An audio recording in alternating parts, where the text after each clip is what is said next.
Cuarta edición ya de Rural Emprende, que premia y reconoce el talento, la innovación y también el compromiso de todos aquellos que deciden emprender en el medio rural aragonés. Está promovido por Embou y por Caja Rural de Aragón, pero este año además se suma la Corporación Aragonesa de Radio y Televisión para dar más visibilidad al evento, a todos esos proyectos que se presentan para que lleguen todavía más lejos.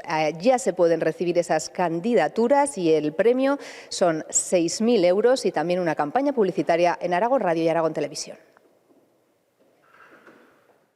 Nosotros lo que hacemos a través de esta iniciativa es poner a disposición de los emprendedores nuestra red, nuestro equipo y nuestros recursos para que esas iniciativas de negocio se conviertan en palancas de progreso de los municipios aragoneses.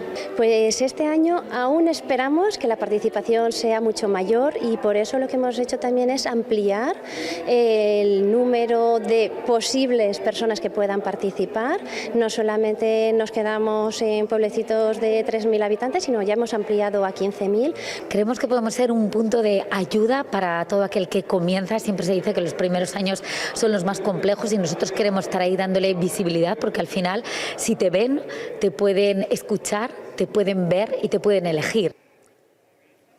Esta iniciativa cuenta con una embajadora de excepción, compañera nuestra, periodista de Aragón Televisión, María Laoz. Muy buenas tardes, buenos días todavía. Buenos días, un lujo y un placer ser imagen y embajadora de esta iniciativa Rural Emprende Aragón, porque creo profundamente en la fuerza de lo pequeño cuando se hace o cuando le dejan o cuando se incentiva para hacerse grande, y esto es lo que pretende esta iniciativa, que empieza hoy, que ya pueden presentar todas esas personas que vivan en un municipio de menos de 15.000 habitantes y tengan un proyecto o una iniciativa que quieran sacar adelante, que quieran subir la persiana en su pueblo. Pues aquí está, se pueden presentar desde hoy hasta el próximo 26 de enero de 2026 haciendo un vídeo de 1 minuto, hasta 3 minutos contando cuál es esa actividad que quieren hacer.